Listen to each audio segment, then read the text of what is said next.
Welcome to Araku public voice. అందరికీ నమస్కారం. గిరిజన నిరుద్యోగులు ఆందోళన 5వ షెడ్యూల్ గిరిజన ప్రాంతం రాజ్యాంగంలో కల్పించినటువంటి జియో నంబర్ 3 రద్దు అవడంతో గిరిజన ప్రాంతంలో ఉన్నటువంటి ప్రతి శాఖలో సుమారుగా 20,000 ఉద్యోగ అవకాశాలు కోల్పోయి గిరిజన నిరుద్యోగులు చాలా అన్యాయానికి గురయ్యారు.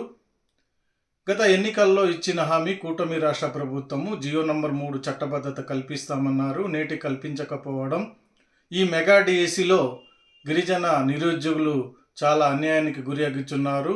న్యాయం చేయాలనేసి గిరిజన నిరుద్యోగులు కూటమి రాష్ట్ర ప్రభుత్వానికి డిమాండ్ చేస్తున్నారు. నమస్తే అండి, నా పేరు రాజు, అల్లూరి సీతారామరాజు జిల్లా డిఎస్సి నిరుద్యోగ యువత. మేమందరం మరి ఈరోజు తీసినటువంటి మెగా డిఎస్సిలో మేము ఏదైతే గిరిజన ప్రాంతం వల్ల ఉన్నామో డిఎస్సి స్టూడెంట్స్ మేమందరం మరి ఇప్పుడున్నటువంటి పరిస్థితుల్లో చాలా మరి పోస్టులు మరి మేము అవకాశం లేకుండా కోల్పోతున్నాం. ఇప్పుడు మా గిరిజన ప్రాంతంలో ఉన్నటువంటి ట్రైబల్ వెల్ఫేర్ పోస్టులకి, అలాగే లేదంటే చాలా పోస్టులు ఉన్నాయి మా గిరిజన ప్రాంతాల్లో. ఆ పోస్టులకి అంతా కూడా మేము అవకాశం లేకుండా పోతుంది. ఎందుకంటే గతంలో 2000 సంవత్సరంలో తెచ్చిన జియో నెంబర్ 3 మరి అప్పటి నుంచి ఉన్నటువంటి జియో నెంబర్ 3 అమల్లో ఉన్నప్పటికీ కూడా అప్పుడు తీసే ట్రైబల్ వెల్ఫేర్ పోస్టులకు కూడా మరి కొంత పోస్టులు మాత్రమే ఈ డిఎస్సి ద్వారా ఫిల్ చేసి మిగతా పోస్టులంతా కూడా మరి మా ప్రాంతంలోనే మరి చాలా రూపాల్లో కూడా దాన్ని కంటిన్యూ చేస్తున్నారు. మరి ఇప్పుడు ఈ డిఎస్సిలో మాకున్నటువంటి ట్రైబల్ వెల్ఫేర్ పోస్టులో ఇప్పటికంటే కూడా గతం కంటే కూడా అన్ని డిఎస్సీల కంటే కూడా ఈ డిఎస్సిలో చాలా ఎక్కువ పోస్టులు తీయడం జరిగింది. అట్ ద సేమ్ టైం గతంలో డిఎస్సి కంటే ఉన్న పోస్టులు తక్కువే అయినప్పటికీ అప్పుడున్న కాంపిటీషన్ కూడా చాలా ఎక్కువ ఉన్నా, కానీ ఆ రోజుల్లో మరి బాయ్స్కి అయితే 56, మరి గర్ల్స్కి అయితే 43 దాకా కూడా కటాప్కి మరి ఉద్యోగాలు రావడం జరిగింది. ఈరోజు ట్రైబల్ వెల్ఫేర్లో అయితేనేమి, అనేక ఎంపీపీ స్కూల్లో అయితేనేమి, అన్ని స్కూల్లో కూడా మా గిరిజన ఉపాధ్యాయులు మరి ఈ వేకెన్సీ ఎక్కువ ఉన్నాయి. అయినప్పటికీ కూడా ఈరోజు మాకు మరి 50 దాటిన, 55 దాటిన, 60 దాటిన, 70 దాటినా కూడా మరి ఉద్యోగం రానటువంటి పరిస్థితి. ఎందుకంటే జియో నెంబర్ 3ని మేము కోల్పోవడం వల్ల మరి మేము ఈ పరిస్థితికి వచ్చాం. మరి ఈరోజు మాకు సీఎం గారు మరి మాకు ఇవి జియోకి అంటే 5.1లో ఉన్నటువంటి జియో నెంబర్ 3ని కొట్టివేయడం వల్ల మరి మేము ఆలోచిస్తున్నాం. అలాగని చెప్పి వర్క్షాప్ కూడా పెట్టారు.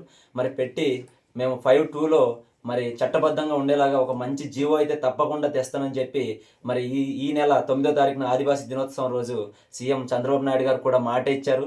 మరి ఈ రోజు డిఎస్సి రిక్రూట్మెంట్ అనేది జరగడం వల్ల మాకు ఎప్పుడో రానున్న రోజుల్లో జీవో అనేది తప్పకుండా ఇస్తామంటున్నారు. మరి ఆ జీవో వచ్చేలోపు మేము ఇప్పుడు ప్రస్తుతం ఈ పోస్టులను మేము చాలామంది కూడా మరి లాస్ అయిపోతున్నాం. మరి తప్పకుండా, ఎందుకంటే మా పేరెంట్స్ అంతా కూడా ఈరోజు చాలా కష్టపడి పనిచేసి మరి డాక్టర్లు కానీ లేకపోతే కలెక్టర్లు అంత పెద్ద పెద్ద చదువులు చదవలేక చిన్న చిన్న చదువులతోనే మరి ఇలాగ డిఎస్సి కోసం ప్రిపేర్ అయ్యి మరి డైట్లు చేసి టెట్లు మరి కోచింగ్ సెంటర్లకు వెళ్ళి ఎంతో ఫీజులు కట్టుకొని మా మా పేరెంట్స్ రూపాయి కష్టపడి పంపిస్తే ఆ కష్టంతో చదువుకున్నామండి ఈరోజు డిఎస్సి కోసమని. ఎందుకంటే డిఎస్సి అయితే మాకు మా గిరిజన ప్రాంతాల్లో మాకు కొంచెం అంటే మాకు ఆర్థిక స్తోమత తక్కువ ఉన్నప్పటికీ కూడా కొంచెం కష్టపడితే తప్పకుండా ఉద్యోగం వస్తుందనే ఆలోచనతో మేము డిఎస్సి ప్రిపేర్ అయ్యాం. మరి ఈరోజు మేము మా పోస్టులు లేకపోవడం వల్ల మాకంతా కూడా ఏం చేయాలో తెలియని పరిస్థితి. మరి మా కోసం ఉన్నటువంటి ఐటీడీఏలో మరి ఈరోజు మా బాధను తీసుకెళ్ళి చెప్దామంటే ఐటీడీఏలో ఉన్నటువంటి అధికారులు కూడా ఈరోజు ప్రభుత్వం ఏదైతే ఉందో ప్రభుత్వం మాటనే మరి వాళ్ళు వింటున్నారు తప్ప మా కోసం పనిచేసేటటువంటి ఐటీడీఏలో ఉన్న మా కోసం పనిచేసే అధికారులు ఎవరు కూడా మా పరిస్థితుల్ని వాళ్ళు ముందుకు తీసుకెళ్లడం అయితే జరగటం లేదు. ప్రభుత్వం ఏదైతే చెప్తుందో అదే చేస్తున్నారు, కానీ మా కోసం మాత్రం ఆలోచన చేసి మా కోసం ప్రత్యేకించి ఐటీడీఏ ఉంది, ఐటీడీఏలో స్పెషల్ డిఎస్సి తీయొచ్చు, లేదంటే ఐటీడీఏలో ఉన్నటువంటి కొన్ని పోస్టులను మన గిరిజన ప్రాంతాల్లో మరి గిరిజనులతోనే ఫిల్ చేయొచ్చు అన్నటువంటి ఆ విషయం తెలిసి కూడా ఈ అధికారులు మరి ముందుకు తీసుకెళ్లటం లేదు దీన్ని. మరి ఈరోజు మేము చాలా బాధపడుతున్నామండి. ఈ విషయాన్ని మేము ముందుకు తెలియజేయాలని చెప్పి వీడియో చేసాం. మరి ఈరోజు మా మీద మరి మేము ఎంతోమంది గిరిజన నిరుద్యోగులు చాలామంది డిఎస్సి రాసి ఉన్నాం. చాలామంది కూడా చాలా పేద స్థాయి నుండి వచ్చున్నామండి మేము. ఎందుకంటే మేము కష్టపడి చదవడం తప్ప మాకు వేరే ఏది తెలియదండి. ఇప్పుడు కింద ప్రాంతం వాళ్ళు ఉన్నారంటే వాళ్ళు నిరంతరం చదువులోనే ఉంటారు. మేము ఉన్నామంటే మాకు అలా కాదు. మేము ఎప్పుడైతే ఇంటికి వెళ్ళామో ఇంట్లో రైతు పని చేయాలి పేరెంట్స్తో, అట్ ద సేమ్ టైం మేము చదువుకోవాలి. మరి అలాంటి పరిస్థితుల్లో మేము కింద వాళ్ళతో పోటీ పడాలంటే చాలా ఇబ్బందులు గురవుతున్నాం. అలాంటప్పుడు మరి కింద వాళ్ళకి మా ప్రాంతాల్లోకి వచ్చి మా పోస్టులను కూడా కింద వాళ్ళకి కలిపేసి వాళ్ళతో పాటు మాకు జనరల్గా 6% మాకు ఇవ్వడం అంటే అది నిజంగా చాలా బాధాకరం అండి. మాకు 6% ఇచ్చి కిందలో చాలామంది ఆర్థికంగా బలపడి ఉన్న వాళ్ళకేమో 10%, 15% పోస్టులు ఇస్తే ఈరోజు 6% పోస్టులు మాకిస్తే మేము మరి ఎవరికి చెప్పుకోవాలి మా బాధ. మేము ఈరోజు నిజంగా మాకు గనక ఈ పోస్టులు ఈ విధంగా జరుగుతుంటే మా కళ్ళారా మేము చూస్తూ మేమెంతో ఆశతో ఉండి ఈ ఆశకి భంగం కలిగితే కనుక రేపు పొద్దున మేమందరం కూడా నిజంగా ఆత్మహత్యలు చేసుకునే పరిస్థితి కూడా వస్తుందండి. ఎందుకంటే మానసికంగా అంత బాధపడుతున్నాం మేము. ఈరోజు ఇదే గవర్నమెంట్కి తెలియజేయాలనుకుంటున్నాం. ముఖ్యంగా ఏంటంటే సార్, ఈ వీడియో ద్వారా తెలియజేయకుండా ఒకటే, ఈరోజు సీఎం గారు మా ప్రాంతాల్లోకి వచ్చి జియో నెంబర్ 3కి బదులుగా ఆల్టర్నేట్ జియో తెస్తామన్నారు కాబట్టి ఆ జియో ఎప్పుడైతే వస్తుందో, ఎప్పుడైతే ఆల్టర్నేట్ జియో అనేది పునరుద్ధరణ చేస్తారో, ఇది ప్రత్యేకించి అప్పుడు జియో అనేది తేవడం కూడా ఉపాధ్యాయ నియామకాల నుంచి తెచ్చారండి.